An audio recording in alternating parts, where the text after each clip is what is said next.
Saya sangat bersyukur dan bersuka cita di sore hari ini bisa datang ke GAPI Batam.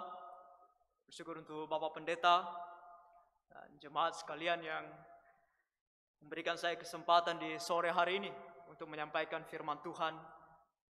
Dan di sore hari ini topiknya adalah tentang kematian Tuhan Yesus. Mati atau pingsan. Kematian Tuhan Yesus adalah suatu hal yang sangat penting. Doktrin, ajaran firman Tuhan yang begitu penting bagi keselamatan kita umat manusia yang berdosa. Nah, kalau kita membaca di dalam Roma pasal 5, saya akan bacakan kepada kita di ayat ke-8. Di sana dikatakan, akan tetapi Allah menunjukkan kasih-Nya kepada kita oleh karena Kristus telah mati untuk kita ketika kita masih berdosa. Kasih Tuhan yang besar untuk menyelamatkan kita orang berdosa ditunjukkan melalui kematian Tuhan Yesus di atas kayu salib.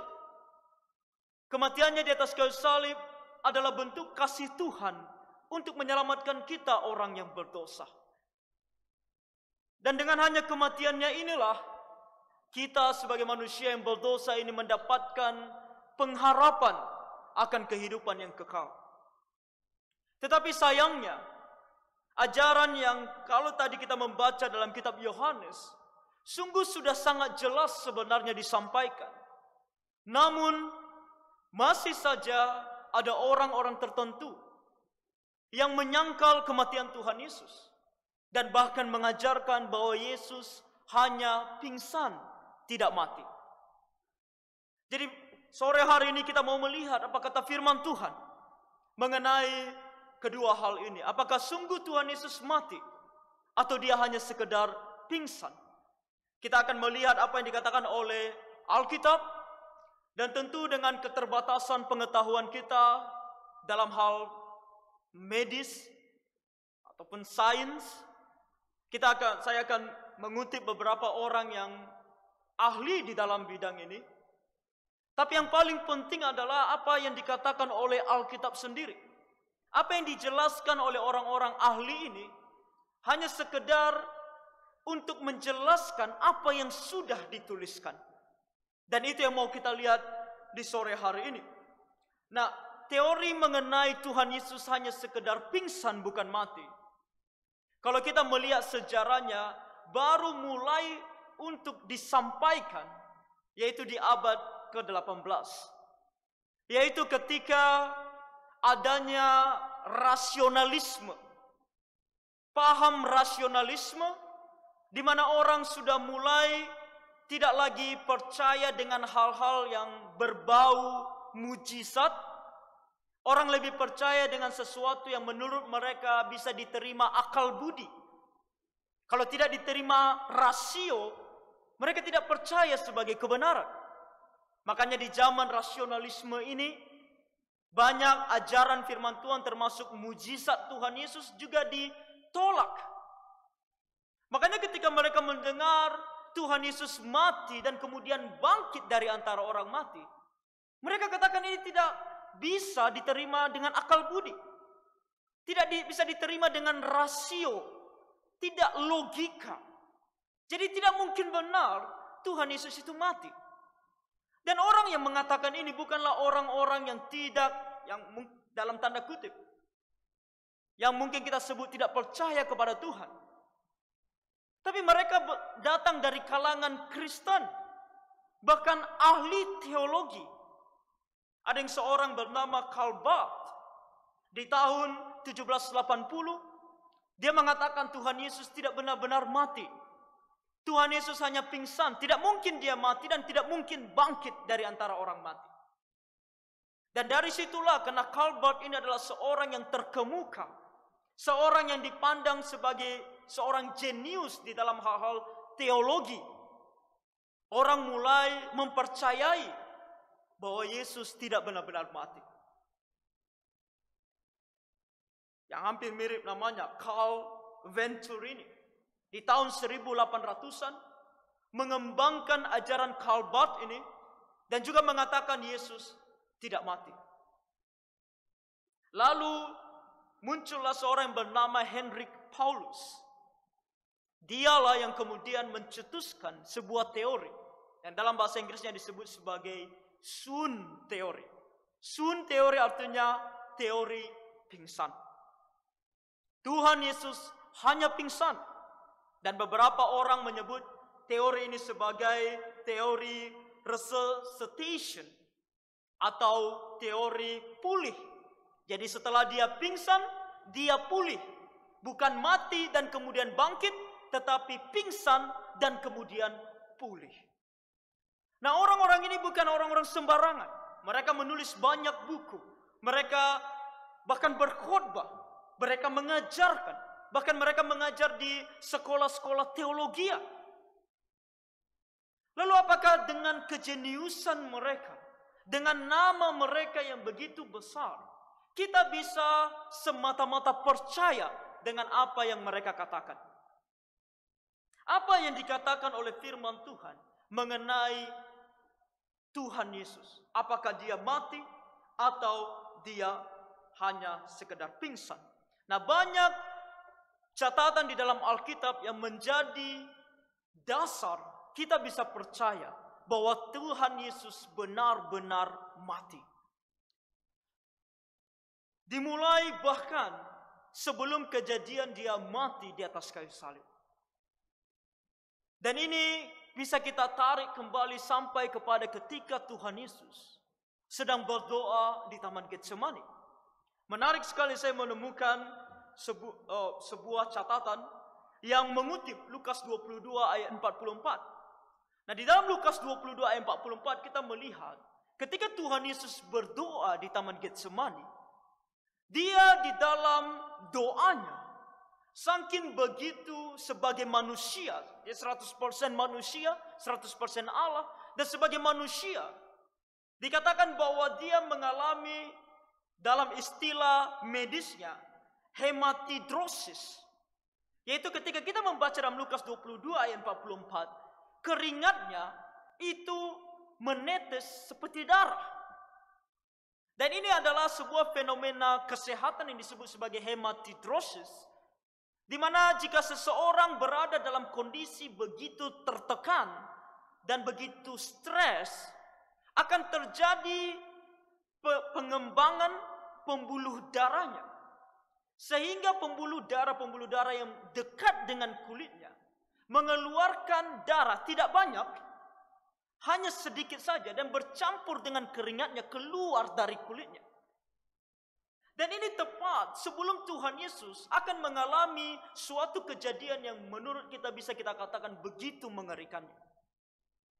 Dan ini akan sangat berkaitan dengan apa penyebab daripada kita bisa katakan dan kita bisa yakin bahwa Tuhan Yesus benar-benar mati. Yaitu setelah dia mengalami hematidrosis ini. Setelah pembuluh darahnya mengalami pelebaran, pembengkakan, dia kemudian dicambuk. Kalau kita membaca Yohanes 19 ayat 1, dikatakan Pilatus mengambil Yesus dan menyuruh orang menyesah dia, mencambuk dia. Sebelum Tuhan Yesus dipaku di atas kayu salib, dikatakan bahwa dia dicambuk. Orang yang mencambuk dia adalah para prajurit yang begitu membenci dia. Mereka adalah prajurit Romawi yang tidak segan-segan membunuh orang. Dan memang hukuman yang diberikan kepada Tuhan Yesus tujuannya adalah untuk kematian. Semua orang berteriak untuk dia dibunuh, untuk dia disalibkan. Tidak ada orang yang berteriak salibkan dia hanya sekedar untuk menyiksa dia. Keinginan mereka adalah dia mati. Dan orang-orang ini mencambuk dia. Seorang yang bernama Martin Hengel di tahun 1982 mencatat bahwa ketika para algojo-algojo ini mencambuk, biasanya bagi orang Yahudi 39 kali maksimal. Tetapi kalau mereka tidak pandang 39 kali, mereka akan cambuk sesuka hati mereka. Sadisme mereka, mood mereka dibebaskan. Terserah mereka mau bagaimana mereka buat. Dan alat yang mereka gunakan bukanlah cambuk yang hanya sekedar tali biasa, tetapi ini disebut sebagai phlegrum, yaitu sebuah cambuk yang memiliki 3 cabang, dan di setiap cabangnya akan dikaitkan seperti bola-bola besi, dan juga diikatkan tulang-tulang binatang. Bola-bola besi ini akan mengakibatkan memar. Kalau sekali dipukul saja sudah memar, apalagi berkali-kali. Dan setelah memar ini ada, tulang-tulang itu akan mengakibatkan kulit tersebut koyak.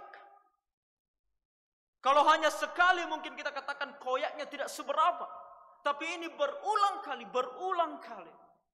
Sehingga dengan tadinya kita melihat adanya hematidrosis, kemudian dicambuk dengan memar dan kemudian kulitnya mengalami luka, kita bisa tahu bahwa itu akan menyebabkan pendarahan. Makanya seorang dokter yang bernama Alexander Marterel.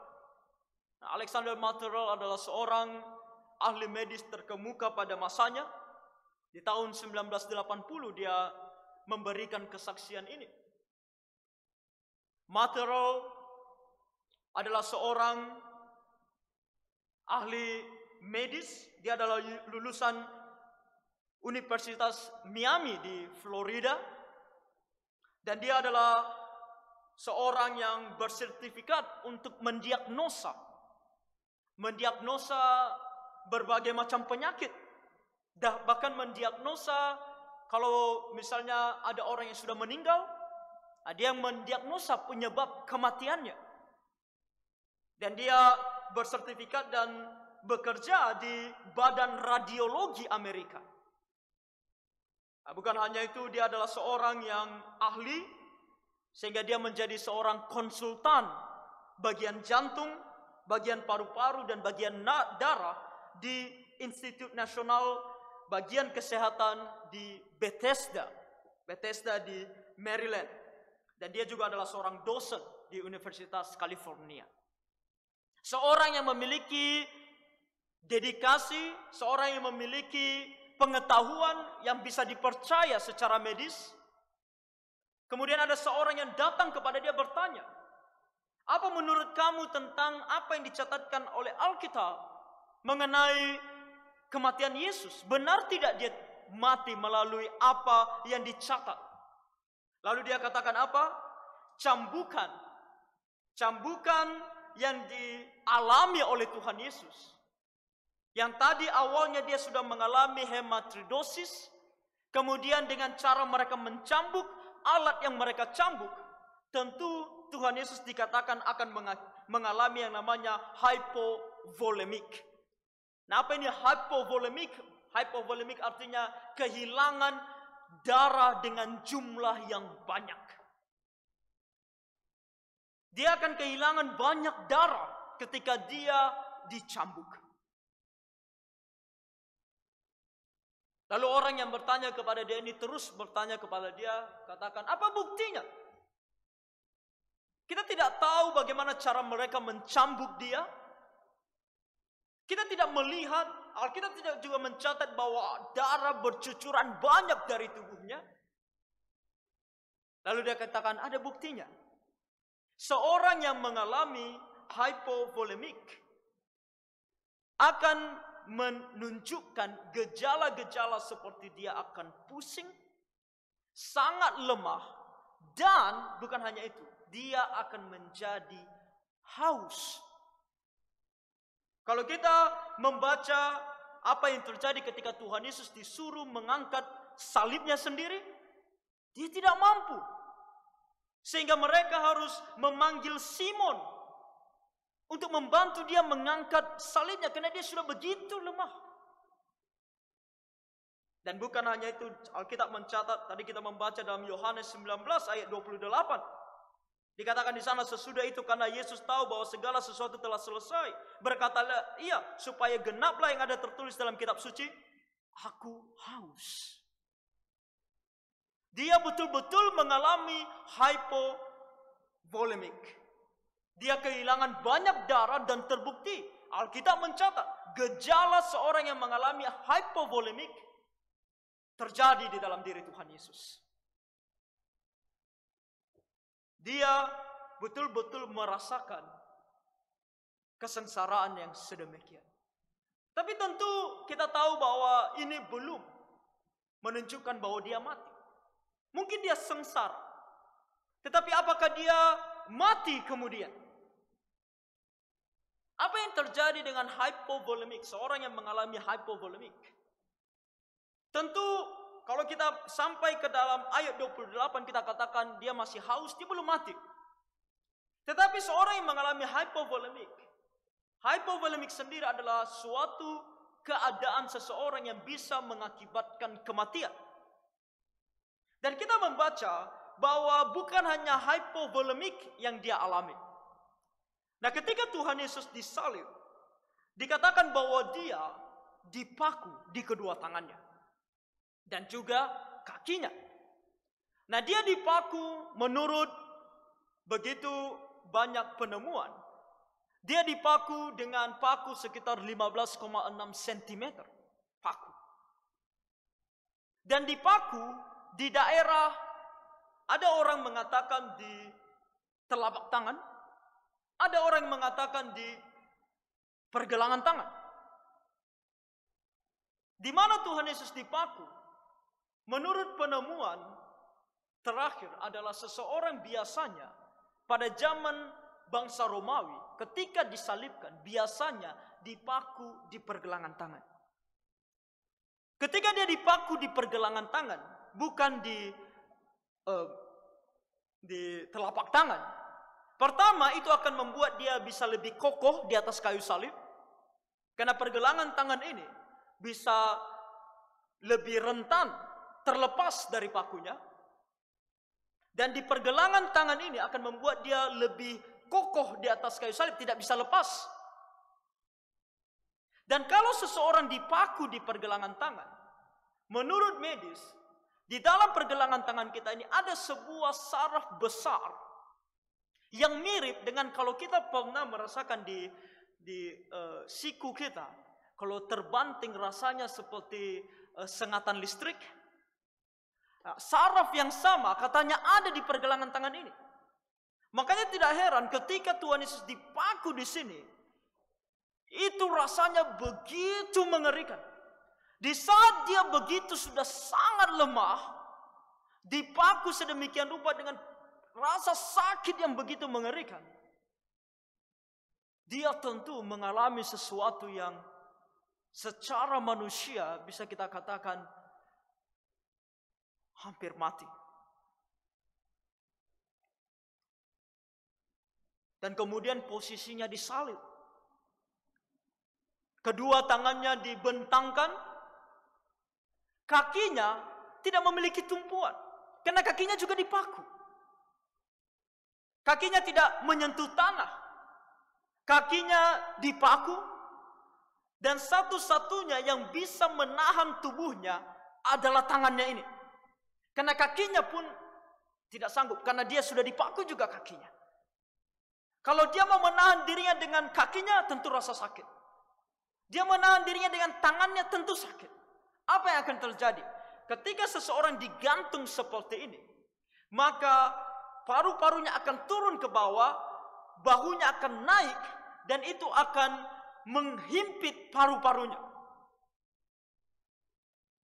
Sehingga kalau kembali bahasa medisnya, Meteorol mengatakan dia akan mengalami yang disebut sebagai asphyxiation dan respiratory acidosis. Artinya bahwa paru-parunya tidak bisa dan tidak sanggup bekerja dengan normal, sehingga CO2, karbon dioksida, tidak bisa dilepaskan secara keseluruhan dari paru-parunya. Dan ini akan menyebabkan dia sesak nafas. Dan nantinya kita akan tahu bahwa ini pun mereka sebut akan berkaitan dengan apa yang kita lihat ketika lambungnya ditusuk. Dan di sini dia mengalami kesakitan yang begitu luar biasa. Dia kehilangan banyak darah. Dia mengalami penderitaan yang mengerikan. Dia mengalami sesak nafas yang begitu mengerikan. Dan yang kedua kita lihat adalah selain cara dia disalibkan, kita juga lihat algojo yang menyalibkan dia. Ini adalah sebuah juga tanda bahwa tidak mungkin Tuhan Yesus tidak mati. Karena algojo yang menyalibkan dia adalah orang-orang yang terpercaya bisa melaksanakan dan mengeksekusi perintah dengan sangat baik. Dan hukuman mereka kalau tidak melakukannya dengan tepat adalah nyawa mereka sendiri. Para algojo yang tidak percaya kepada Tuhan Yesus tidak akan rela nyawa mereka hilang hanya gara-gara mereka membiarkan Tuhan Yesus tidak mati. Algojo ini memiliki tanggung jawab besar. Sampai di sini mungkin kita masih bisa mengatakan, oh Tuhan Yesus tidak benar mati. Mungkin algojo itu menurut Karl Barth, mereka disuap. Algojo ini disuap. Lalu kita sampai di ayat 31 dikatakan, karena hari itu hari persiapan dan supaya pada hari Sabat mayat-mayat itu tidak tinggal tergantung pada kayu salib. Sebab Sabat itu adalah hari yang besar. Maka datanglah orang-orang Yahudi kepada Pilatus dan meminta kepadanya supaya kaki orang-orang itu dipatahkan dan mayat-mayatnya diturunkan. Kita melihat nantinya bahwa kaki Tuhan Yesus tidak dipatahkan. Orang-orang ini meminta kaki orang-orang yang disalibkan untuk dipatahkan. Kenapa? Karena pada masa tersebut, kalau mereka mau mempercepat kematian orang yang disalibkan, maka mereka akan mematahkan kedua kakinya. Dan itu akan membuat orang tersebut dengan lebih cepat mati lemas. Sangat sadis. Tapi begitulah cara mereka mempercepat kematian orang yang disalibkan. Dan ketika dikatakan di ayat 32, maka datanglah prajurit-prajurit lalu mematahkan kaki orang-orang yang pertama dan kaki orang yang lain yang disalibkan bersama-sama dengan Yesus. Nah, kita lihat tadi di ayat 31 bahwa mereka ini pergi mengecek bukan atas dasar keinginan diri mereka sendiri. Tetapi Pilatus yang pergi menyuruh mereka. Pilatus adalah seorang yang tidak akan mengorbankan dirinya untuk Tuhan Yesus. Ketika dia tahu pun Tuhan Yesus tidak bersalah, orang banyak meminta Tuhan Yesus untuk disalibkan, dia salibkan juga. Dia izinkan juga untuk disalibkan. Kenapa? Untuk dirinya sendiri. Dia tidak mau mati hanya sekedar untuk membela Tuhan Yesus. Walaupun sudah jelas-jelas dia tahu Tuhan Yesus tidak bersalah. Jadi kali ini tidak mungkin dia mengatakan kepada prajurit itu kalau dia pun tidak mati jangan patahkan kakinya.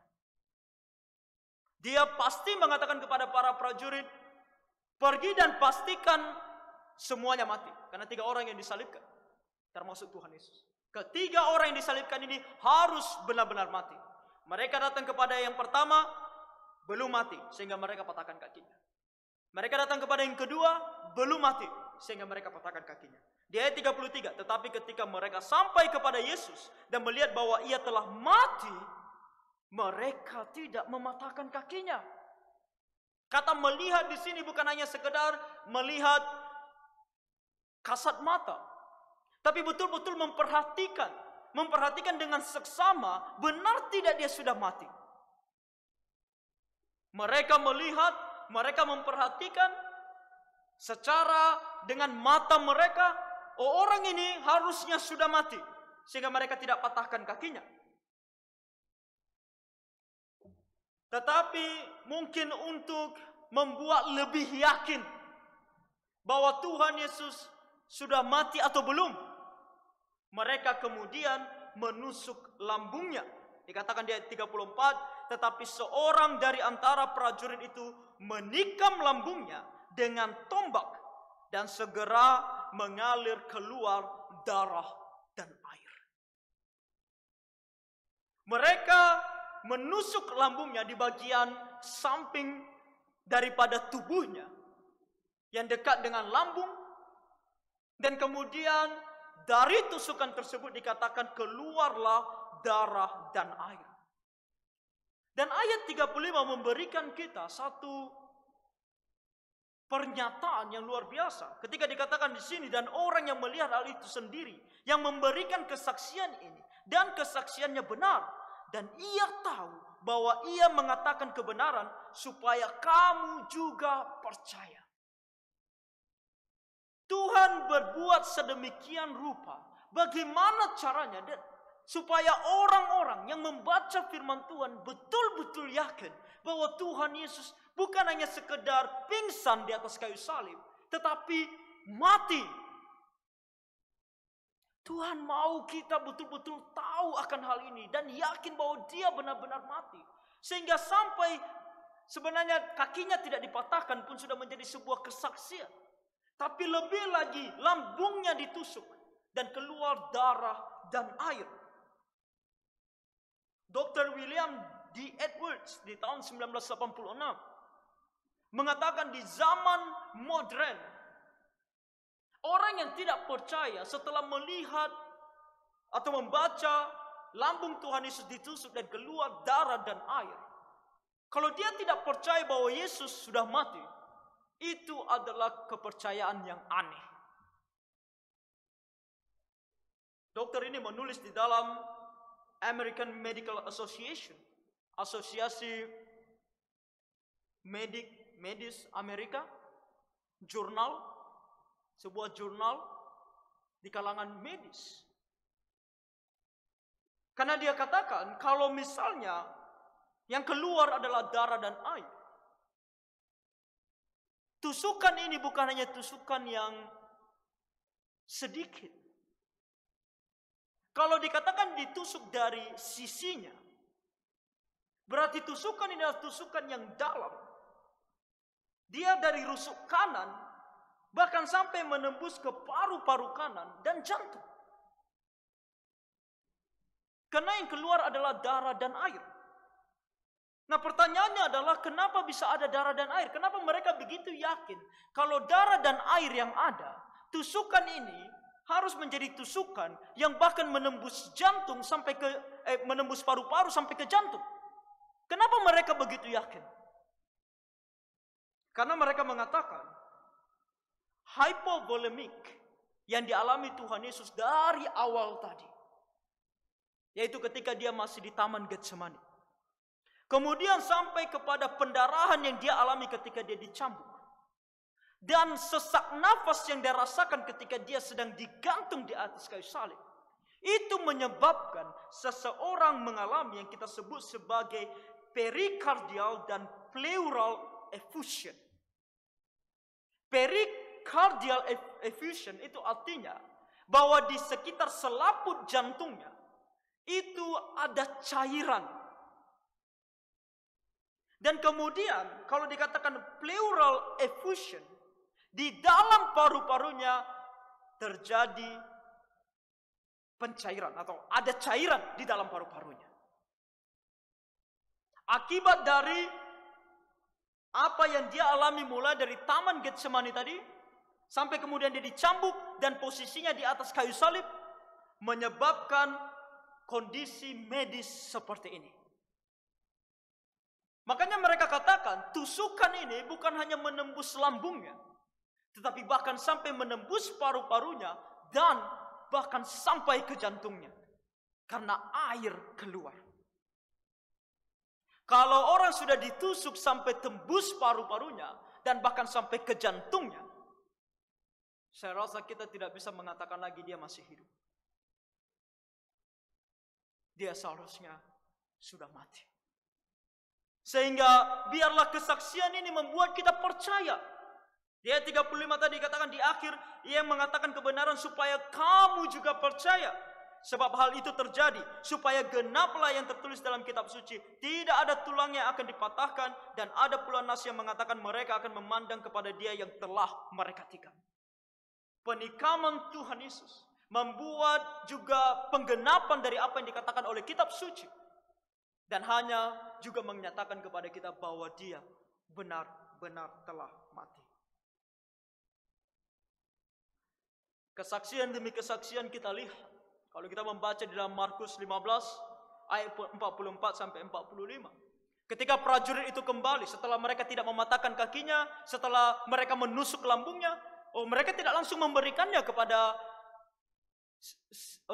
Bartolomeus, Nikodemus maksud saya, dan Simon orang Kirene.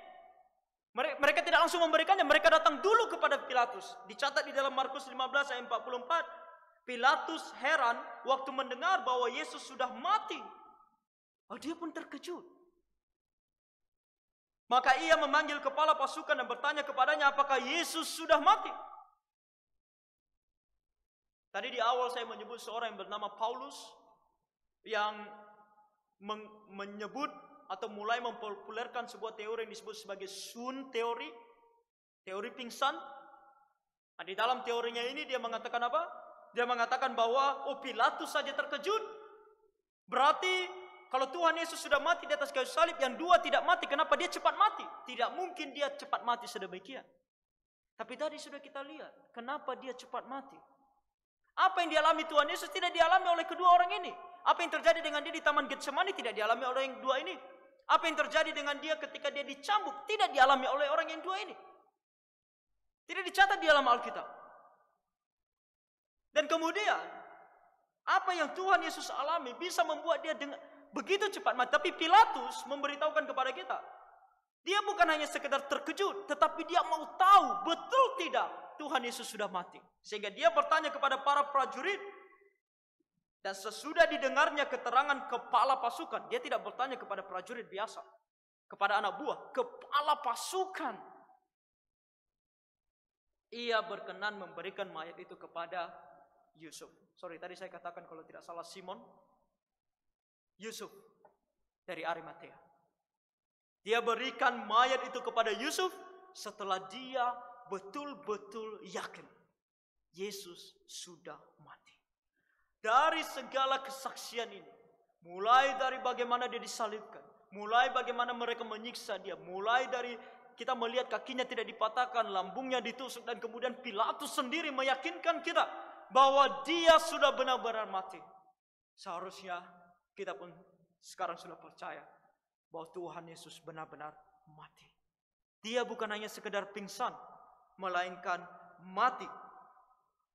Tapi pun kalau kita masih mungkin merasa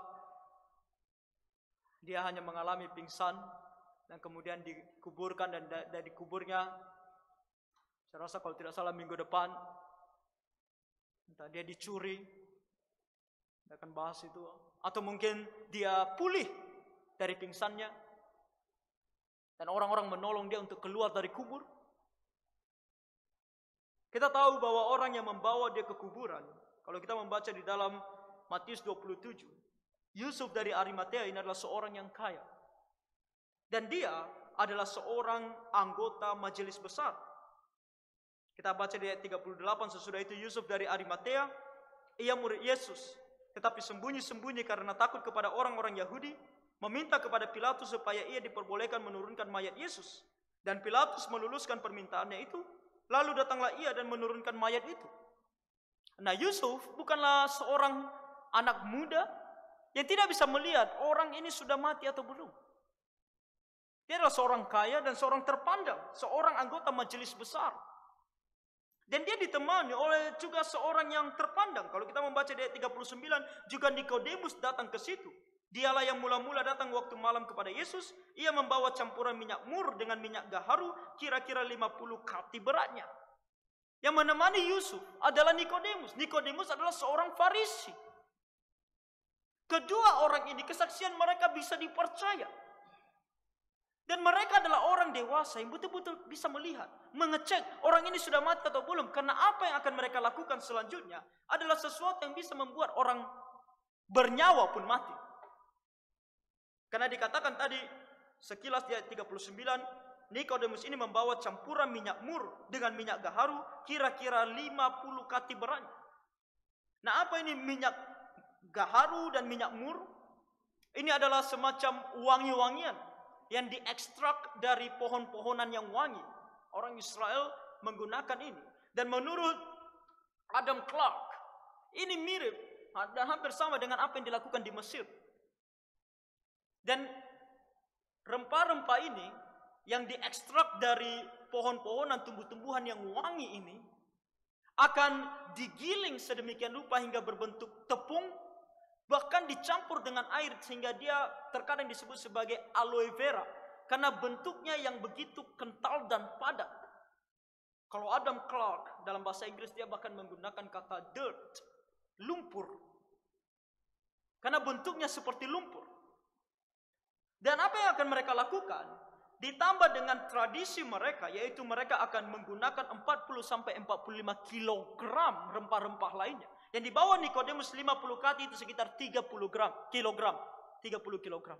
Dan kemudian tradisi biasanya menggunakan 40-45 kilogram rempah-rempah lainnya. Nah, Nikodemus melakukan ini tentu dengan rasa hormatnya kepada Tuhan Yesus. Biasanya ini hanya terjadi bagi orang-orang terkemuka yang mati. Nikodemus merasa Tuhan Yesus bukan orang sembarangan. Nikodemus percaya Tuhan Yesus adalah Tuhan. Sehingga dia datang membawa semuanya ini untuk menghormati kematian Tuhan Yesus. Dan apa yang akan dilakukan dengan begitu banyak semacam tepung dan lumpur ini akan dioleskan ke seluruh tubuhnya termasuk wajahnya. Dan itu begitu berat. Dikasih di seluruh tubuhnya termasuk wajahnya, di mana ada kulit di situ diberikan untuk membuat tubuh ini wangi dan kemudian untuk membuat tubuh ini tidak mudah menjadi tanah. Awet. Kalau Tuhan Yesus tidak mati di atas kayu salib, guru kami Dr. Hu mengatakan seharusnya dia mati ketika dia dikuburkan. Karena semua ini akan ditaruh di tubuhnya termasuk wajahnya, dan semua tubuhnya akan dililit dengan kain kafan. Ayat 40, mereka mengambil mayat Yesus, mengapaninya dengan kain lenan dan membubuhinya dengan rempah-rempah menurut adat orang Yahudi bila menguburkan mayat. Dekat tempat di mana Yesus disalibkan ada suatu taman, dan dalam taman itu ada suatu kubur baru yang di dalamnya belum pernah dimakamkan seseorang. Mereka akan melilit dia seperti tradisi orang Yahudi yang sangat mirip dengan apa yang dilakukan oleh orang Mesir. Dia akan dililit seluruh tubuhnya termasuk wajahnya tadi yang sudah diberikan lumpur tersebut. Semacam lumpur tersebut, rempah-rempah tersebut. Jadi jelas kalau dia tidak mati di atas kayu salib, dia seharusnya mati waktu proses penguburan. Dan yang mengubur dia adalah dua orang yang kesaksiannya tidak bisa dibantahkan. Dua orang yang begitu terpandang. Alkitab sendiri mencatatkan kepada kita, menunjukkan kepada kita. Makanya di dalam tadi Roma pasal 5,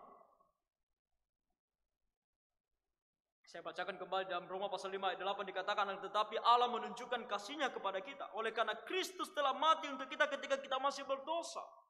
Tuhan Yesus mati bagi kita ketika kita masih berdosa. Di ayat 10, sebab jikalau kita ketika masih seteru diperdamaikan dengan Allah oleh kematian anaknya, lebih-lebih kita yang sekarang telah diperdamaikan pasti akan diselamatkan oleh hidupnya. Kita diperdamaikan dengan Tuhan. Kita adalah seteru Allah. Kita adalah musuh Allah karena kita melakukan dosa di hadapannya. Tapi Tuhan Yesus kemudian mati di atas kayu salib untuk kita. Untuk apa? Untuk memperdamaikan kita. Inilah cara Tuhan untuk mendamaikan kita dengan Allah. Sehingga kita tidak lagi dihukum, melainkan beroleh keselamatan. Dari apa yang dicatat oleh Alkitab. Kiranya mulai dari sekarang, kalau kita mendengar ada teori-teori seperti Sun teori yang mengatakan bahwa Tuhan Yesus hanya sekedar pingsan, kita bisa melihat bahwa ternyata Alkitab mencatat Yesus benar-benar mati. Dan marilah kita betul-betul percaya kepadanya, karena kematiannya yang dia memang benar-benar mati memperdamaikan kita dengan Tuhan Yesus. Biarlah segala keraguan kita akan hal ini, kalau di antara kita ada yang ragu, biarlah keraguan kita di masa yang akan datang. Kalau di masa akan datang ada mungkin orang yang mengajarkan kepada kita hal ini, Kita betul-betul mulai dari sekarang yakin bahwa Tuhan Yesus benar-benar mati. Dan sungguh-sungguh percaya kepadanya. Karena kematiannya ini membawa kedamaian bagi kita bersama dengan Allah. Kita orang berdosa hanya bisa diselamatkan oleh ini. Mari sungguh-sungguh percaya kepada Dia yang telah mati di atas kayu salib menghapus segala dosa kita. Kiranya Tuhan menolong kita semua. Mari kita berdoa. Tuhan Bapa Surgawi, manusia yang berdosa dan menggunakan rasio mereka, bahkan tidak mau percaya dengan apa yang Engkau katakan di dalam firman, mengajarkan begitu banyak ajaran yang tidak sesuai dengan firman-Mu dan menyesatkan. Bahkan mengenai teori bahwa Tuhan Yesus hanya pingsan, tidak mati. Tapi kami bersyukur karena Engkau tidak tinggalkan kami sendiri. Engkau memberikan kami firman-Mu yang menyatakan kepada kami bahwa Tuhan Yesus benar-benar telah mati. Dan kematiannya di atas kayu salib sungguh telah memperdamaikan kami dengan Tuhan Allah. Sehingga kami menjadi orang-orang yang terbebas dari dosa dan penghukumannya. Menjadi orang-orang yang hidup baru. Yang hidup bahkan bisa mendapatkan kehidupan kekal di sorga bersama dengan Tuhan. Terima kasih Bapa untuk kasih-Mu yang begitu besar kepada kami. Dan yakinkan setiap umat-Mu, anak-anak-Mu yang mendengarkan firman-Mu di sore hari ini. Agar setiap kami Tuhan sungguh-sungguh bisa percaya kepada Tuhan Yesus dan mengikut Tuhan Yesus seumur hidup kami. Bagi yang belum percaya, Roh Kudus-Mu kiranya bekerja dalam hati dan pikiran mereka. Agar mereka pun ya Tuhan melihat apa yang sudah dirasakan dan dilakukan oleh Tuhan Yesus ini. Sungguh-sungguh menerima Tuhan Yesus sebagai Tuhan dan Juru Selamat pribadi mereka. Kasihan dan tolong Tuhan dengarkan seruan kami di sore hari ini. Kami berdoa dan bersyukur di dalam nama Tuhan kami Yesus Kristus. Amin.